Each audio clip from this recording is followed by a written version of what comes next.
There was a new pastor who dressed as a homeless person, complete with shaggy beard, long gray hair, a flannel shirt that had holes in it. He pushed a shopping cart around the neighborhood and even set out a donation cup. The story has it that he sat out front his large church while member after member passed by him. Some even went out of their way to avoid him.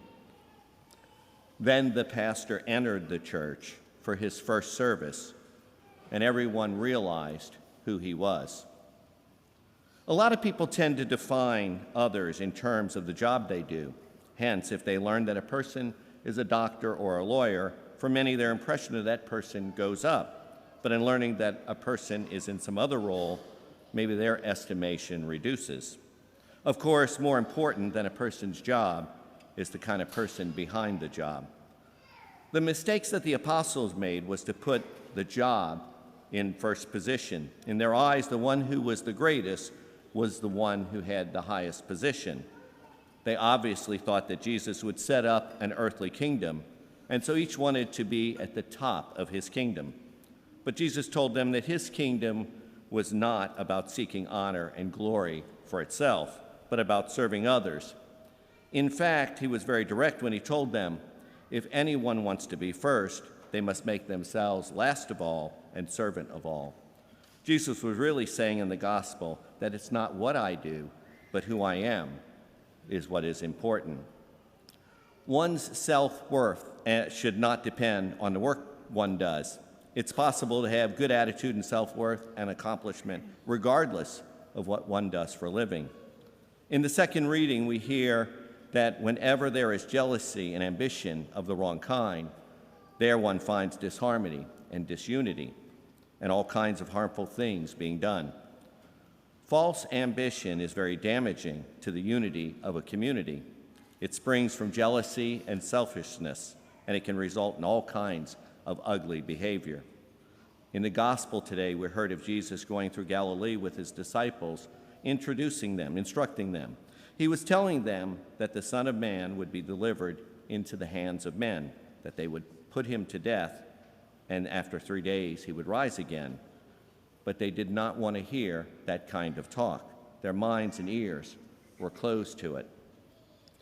Yes, it's not very human reaction. Are we different ourselves? Very often we hear only what we want to hear. Which of us understands the mystery of suffering or hurting or dying, especially when it involves the innocent? Even with our faith, even with the promise of rising from the dead, a rising which we believe has been fulfilled in Jesus, it is good to be honest and say that many will struggle with why we have to suffer. The writer C.S. Lewis wrote, God whispers to us in our pleasures, speaks to us in our conscience, but shouts in our pain. Today's gospel reading makes us wonder what on earth possessed Jesus to choose the ones he did to become his disciples. Self-seeking calculation had them quarreling about which of them was the greatest. They seemed to be small-time glory seekers. They were driven by selfishness and false ambition. There is something about us that drives us to succeed, to want to achieve things. For some people, they set great targets. Look at the Olympics and the Paralympic athletes. For others, maybe the ambition is different. Getting the kids to eat breakfast and off to school each day is a challenge. Jesus did not abolish ambition, rather he defined it. For the ambition to rule others, he substituted the ambition to serve others. Where do we stand in all of this? What kind of ambition motivates us? We are still amazed at the kind of fragile and flawed human beings that Jesus chose to be his disciples. Before the resurrection, they were generally of weak quality. Yet after the resurrection, what an incredible change. They proclaim a most profound message and establish a faith community that has spread throughout the world, down through to the present day. Does it not show what is possible for each of us if we call upon the Holy Spirit to help? The pastor of that homeless man's story didn't end there.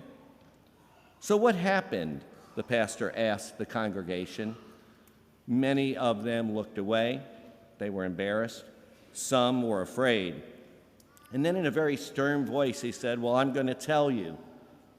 It was awesome." He went on to talk about the many, many members of the church and community offering him money, bringing him food, and praying with him. And I expect many were changed that day. Today we see various people that God still calls to do his work, not only priests and religious. What a precious task for a human being to bring another human person into the world and introduce them to God. And of course, I'm speaking for the parents in this room. What about the so many people that are looking after aging relatives, those who visit people in hospitals, prisons, and those living alone who need help? I think any humble, loving service done for another is greatly appreciated and rewarded by God. It also allows us to do whatever we can to make the world a better place to live in. My prayer for us today is that we not judge others by titles or the money they earn or how they look, but to serve others in humble, loving service as Jesus did. When pain and suffering come our way, help us to trust that he will see us safely through the pains, sufferings, and tragedies of life.